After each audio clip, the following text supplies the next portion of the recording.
The greatest challenge facing producer Tomoyuki Tanaka and special effects director Eiji Tsuburaya was to find a way to animate their new creation. Originally, they planned to give their massive monster life using the stop-motion technique used by Willis O'Brien in Hollywood films like King Kong. Instead, they ultimately chose a simpler approach, an actor in a rubber lizard suit. One of the things that Godzilla slammers often criticize these films for is the rubber suit, and they incorrectly assume that Eiji Tsuburaya, the special effects director, was either ignorant or incapable of stop motion.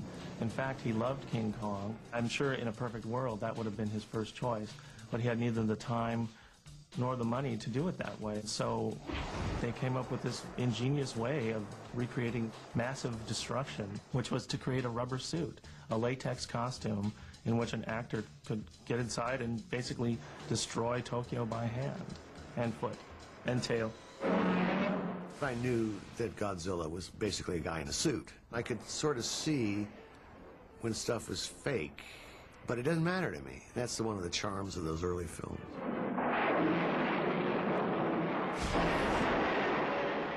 Everybody loves Godzilla's roar. The roar was actually created with musical instruments. They took a string bass and they took a coarse leather glove and rubbed it over the strings in a certain way and recorded that and then manipulated the speed, you know, sped it up or slowed it down until they got just what they wanted. When Gojira premiered in the autumn of 1954, Tomoyuki Tanaka's giant creature and the movie's strikingly serious tone made an indelible impression on Japanese audiences. The mood of the original Godzilla is unlike any movie I've ever seen, especially any horror film, or monster movie, or science fiction movie. It's so serious. That movie makes you feel like the science has unleashed something that is destroying us. And it makes you really feel sad and doomed. The original Godzilla's effects are used sparingly, and that's to its benefit. A lot of the shots of Godzilla are kind of low angle or looking up at Godzilla or from a distance, and the film is shot in black and white and almost like a film noir kind of look to it. So that kind of masks some of the phoniness of him. This new monster wasn't just reanimated by nuclear weapons. Gojira also stood as a metaphor for the atomic bomb itself. It really is a story. The original film is a story of what it's like to live in a country that's been bombed by the atomic bomb. And that's what Godzilla is a stand-in for in the first movie. He's the A-bomb. Gojira's mighty impact was about to hit other countries outside Japan. By the mid-1950s, Hollywood science fiction films like Them and Tarantula were delivering giant returns at the box office. You had the giant ants, or as we used to say, the giants from Them. We started off as small ants, and they were exposed to nuclear fallout, and they became these giant ants. Just about any kind of giant monster from that period you can trace back to nuclear radiation. Film distributors were rushing to acquire other giant monster movies as quickly as possible. A small company in Los Angeles purchased the U.S. rights to Godzilla and retitled it Godzilla King of the Monsters. Godzilla, King of the Monsters, alive, surging up from the depths of the sea on a tidal wave of terror to wreak vengeance on mankind. It's alive, a gigantic beast, raging through the streets on a rampage of total destruction, wiping out a city of 6 million in a holocaust of flame. One of the things that they did, which is either ingenious or a bastardization, depending on your point of view, is to bring in an American actor, a character actor named Raymond Burr, who later became famous as Perry Mason on TV. And what they did was to excise certain parts of the Japanese version and film new scenes with Raymond Burr playing an American reporter who was waylaid in Tokyo during Godzilla's attack there. What they basically did was disguise this Japanese monster movie as an American monster movie of the type that was so popular in the 1950s. Dynamic violence, savage action, spectacular thrills. The American version of Godzilla isn't quite as effective as the Japanese version.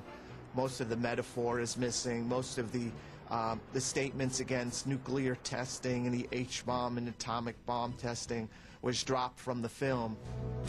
But enough of the original film's freshness survived to make Godzilla King of the Monsters a king of the box office across America in 1956. The film went on to earn a then mammoth $2 million.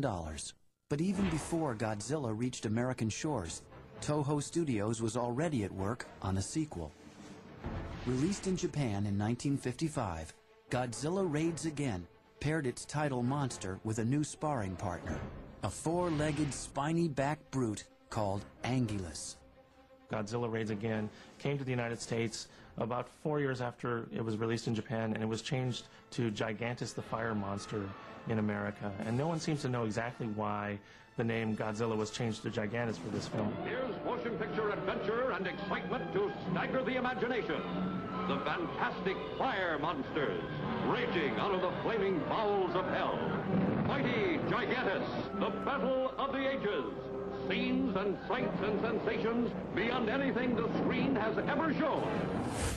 Godzilla's name wasn't the only thing that got lost in translation when the film was dubbed for the U.S. by actors who included a young Japanese-American named George Takei.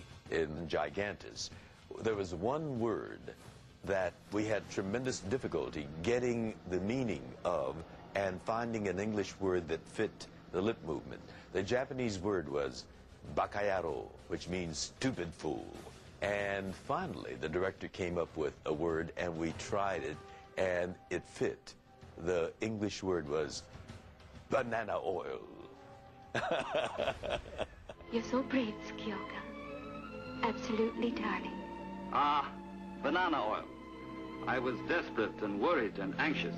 The film didn't do very well at all. It was not immediately clear that there was going to be this long-running Godzilla franchise, but yet Toho was making money off these science fiction pictures. So instead of making Godzilla film after Godzilla film right away, they broadened their horizons and they created creatures like Rodan and Mothra. Rodan was the story of a prehistoric flying reptile that wakes from hibernation and wings its way into Tokyo. It was also Toho's first giant monster movie filmed in color. Rodan, which in Japan was called Radon. You know, it's the Japanese pronunciation of radon, Radon. And when that was brought to this country, the title was transmogrified to Rodan. It was the symbol for nuclear devastation. Supersonic jets cannot catch him. Rockets cannot stop him.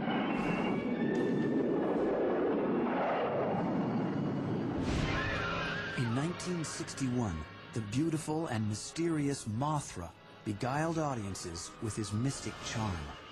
What is the secret of Mothra? What is the bizarre spell that awakens Mothra? As these doll-sized girls call to the super god from captivity.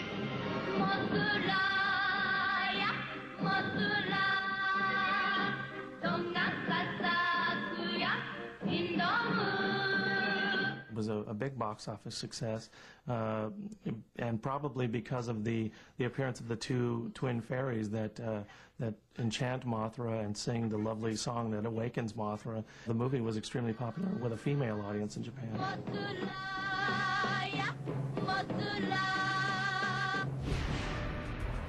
By the early 1960s, as he faced competition from the latest Japanese monsters, Godzilla had been pushed out of the spotlight, upstaged by a giant moth. And his legions of fans around the world began to wonder if Godzilla was on the brink of extinction.